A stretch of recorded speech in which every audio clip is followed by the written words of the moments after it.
Good morning, guys. So it is day 10. This will be a conclusion of the daily videos shot in this way.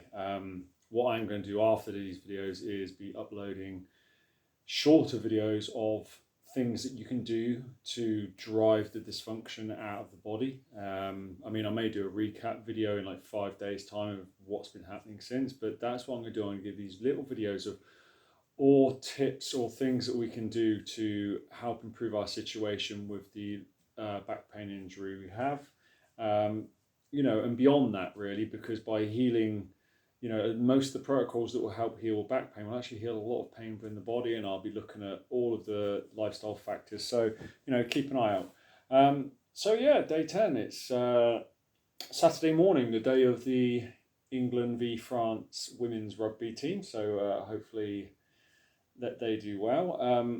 The body feels good. I feel like I could go out and do a light jog, but I'm not going to do that as in I'm not going to do a long light jog. It will be, just a few hundred meters and back, see how the body feels, and then I'll just build from there. It's always good to have that first wake up of the body, like I did with the exercises yesterday in the video. Okay, so we're at summary point, aren't we? So what did I do? How did I get from the position I was in all the way through to now? And I've put the 6 bullet points on the board so I can look up at them within my clinic. So the first one was eating.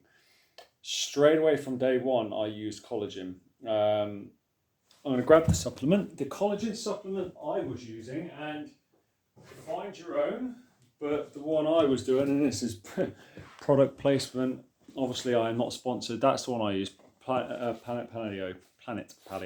And the reason I use it is a powder, and I can add that to a hot drink, which I'm going to do after this. So the collagen was good, but any collagen source of high quality is where you're going for.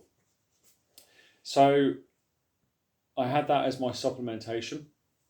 I stayed on top of vitamin D3 and K2. You need D3 and K2. You can't just have the D. It needs the K to help the delivery system of the D. It needs the K to help the delivery system of the D. So that product I had, and I made sure that when I buy my products, they're not filled with fillers and binders. There are certain shops. There is a very well-known shop on the high street, and if you look at most of their products, they are filled with fillers and binders. So unfortunately, that's not for me. I want it as clean as possible. So look for those things. They're on the labels on the back. And then food-wise, I made sure that I eat according to what's called my primal eating type. This is called metabolic typing as well. And I'll go into more stuff about this in other videos, but simply put, I make sure that the amount of food on my plate is divided up between, in the Czech Institute, we call it eyes versus no eyes. Food that has eyes and food that doesn't have eyes. So we're looking at our fats and proteins and our oils and then our carbohydrate balance and making sure that that is right for your body type. And I will do more on that, but you can get that really right or really wrong.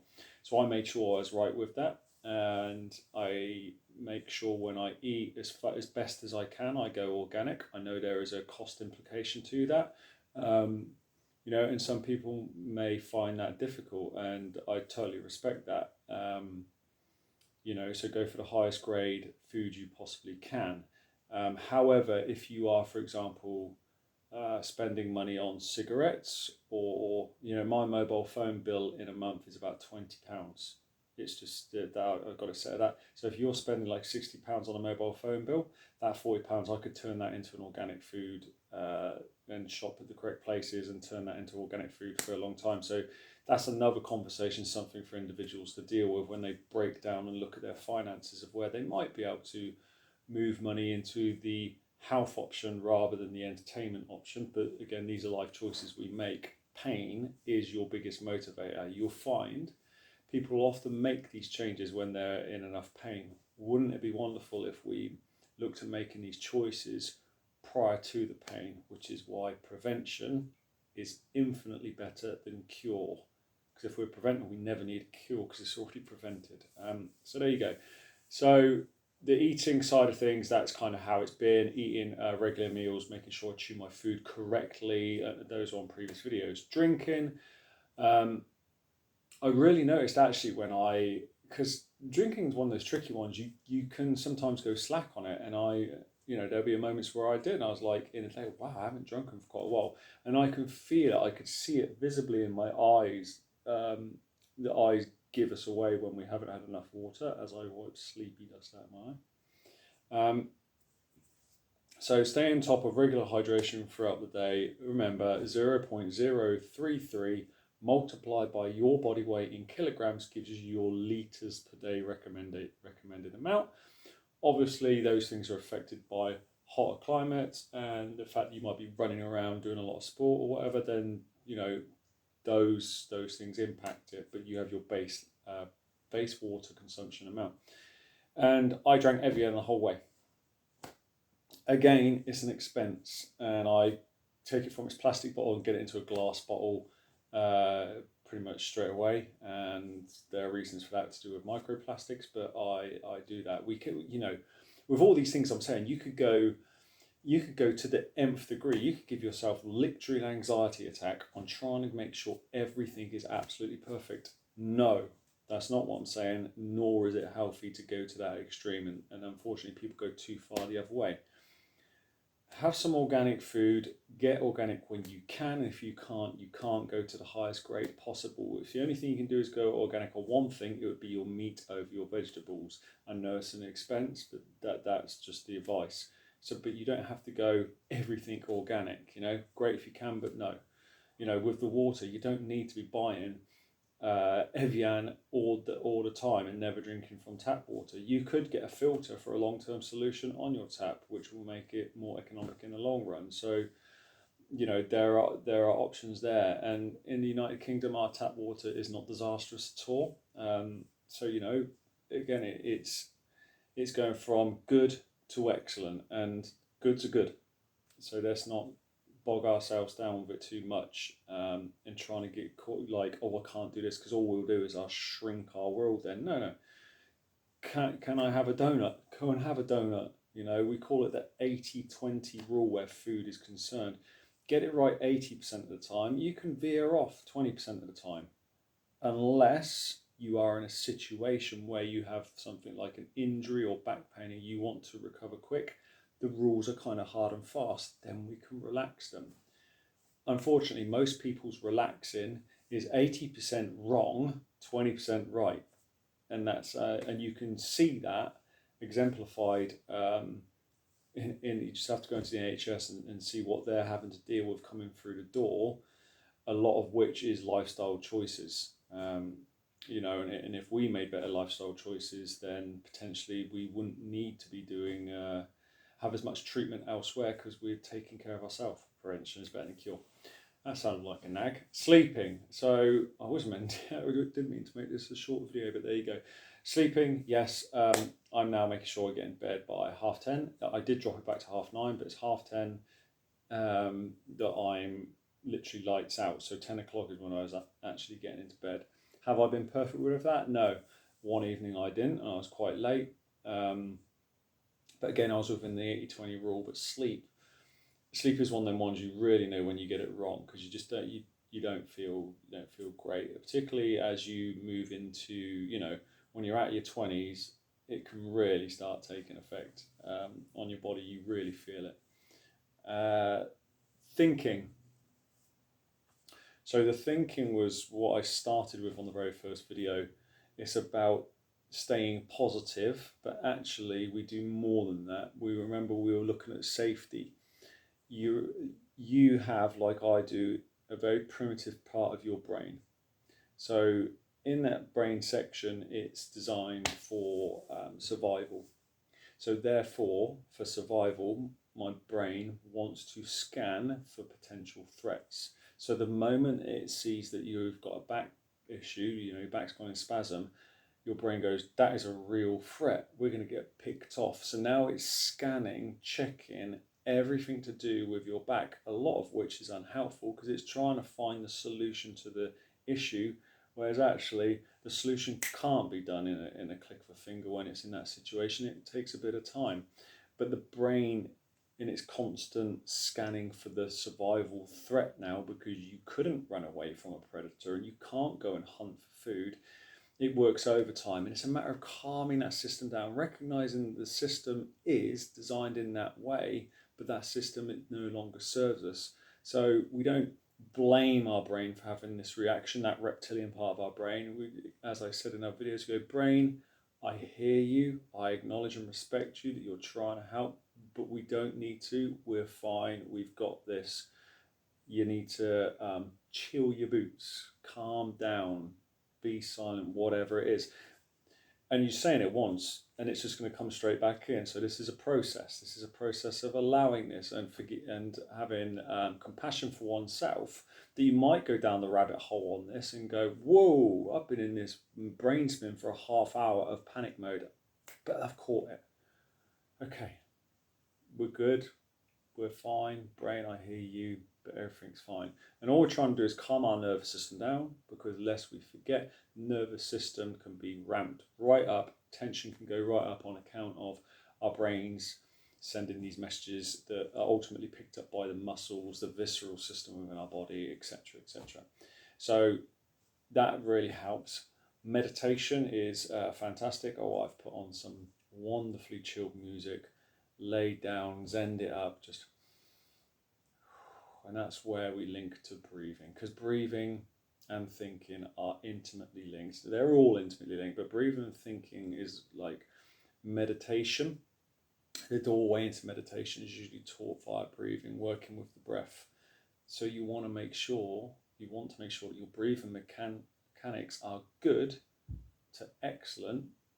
The third one that was good to excellent, so that the breathing mechanics complement the meditative state that we're walking into. And I'll, again, if I wanted to talk about meditation, we could be here for like 20 hours and not even cover 1% of it. So we'll touch on these things later. But meditation really helped. Connecting with the breath with meditation really helped. And if you've never experienced anything like that before, then just find a position of comfort, lay down, nice belly breath. Remember, 2/3 of the air goes down, last third here. Not forcing in the breath, nice soft breath, and just focus on the breathing. In silence or with some nice music, or open the window and hear nature, and that can help calm the nervous system down. That's parasympathetic nervous system response, which is the opposite to fight and flight. It is the rest and digest mode. And the digest mode would be fantastic, because then we're delivering the nutrients to the muscles that may be an issue. So that's what's happened. And then the last one, I've left it deliberately to last, is movement. You've seen some of the movement journey that I've been doing. I did my exercises this morning. I added in the prone cobra. So what I'm going to start doing is shooting little exercise videos for you that can help with the initial, can help you with your recovery in terms of, oh, I feel better, but let's chase this out of the nervous system. Because like, I feel like, as I said, I feel like I could go for a jog. You know, oh God, what was I going to say? It's just left me. I felt like I could go for a jog, but that's not the point. The rehabilitation. So I'm now, this morning got up and I was out of pain. I didn't have back tension when I got up this morning. I was like, there's nothing there. And this is where people usually stop. It's like, I'm out of pain, and back in we go. No. And let me be very, very clear on this, in case you're missing the whole point to me doing these videos and the whole point of everything. It is now that I'm in this position that I start. This is day one of rehabilitation for me. Yes, that was a rehabilitation process getting me to here. But the rehabilitation wasn't about the recovery. It's now about the chasing it out of the system. That's what I mean. So I've got a rehabilitation from the pain and discomfort and not being able to move. And now this section, which is a huge section, is driving the dysfunction out of the nervous system. Some people have got a long way to go on this because they're not prehabbed. Some people don't. And that's what I'll now be working over. So I'm starting now, and I will continue all those principles I said, because I'm not going to slacken on those, because when I do, if I slacken on just one of the 6, I open the doorway for dysfunction to start creeping back into my nervous system, back into the body, back into me. So I will allow myself now to take this part of the journey, of which I will share with you. So that's kind of 15 minutes of pure talking there. You know, good luck with, it's not luck, but good luck with your journey and where you're at. Be smart with what you're doing. Look at the 6 principles I've talked about. And if you're lacking in one, just one of them, you're lacking in what's 100 divided by, okay, into 6s. This is going to be like about 17.5 or 16, somewhere around there, between 15 and 17.5%. If I missed just water, let's call it 20%, it's not. If I just stopped having the water done correctly, it's nearly 20% of the 100% equation to getting better. I've just thrown down the pan. So let's dehydrate ourselves a little and go to sleep at the incorrect time. I'm nearly up to 40% of what I should be doing has just gone out the window. That's how important staying on top of these things are. And when you do that, you will notice an improvement in a lot of aspects of your life that you didn't expect to see it. You know, just your skin will start to change. Your relationships can start having an impact. Opportunities suddenly arise because you've changed the inner frequency that you're emitting out there, because your life force energy is higher. And yes, life force energy is a real thing. Even science can show that. When you cut open an atom, you're left with energy. So we're all energy. It's all energy. So there we are, guys. As you can tell, I like to talk. I like to waffle. But I'm going to call it there. So feel free to message me over YouTube, or I'm sure you can find a direction to me by my company. There it is, Body Rebalance. Not the Body Rebalance Clinic, it's called Body Rebalance. Otherwise you'll get the wrong place. But my face is on there. Anyhow, stay positive, stay strong, keep the journey going, do the 6 foundation principles, and you'll be well on your way to the next step in your journey, which is the prevention. Guys, it's been a joy. I'll see you on the next one.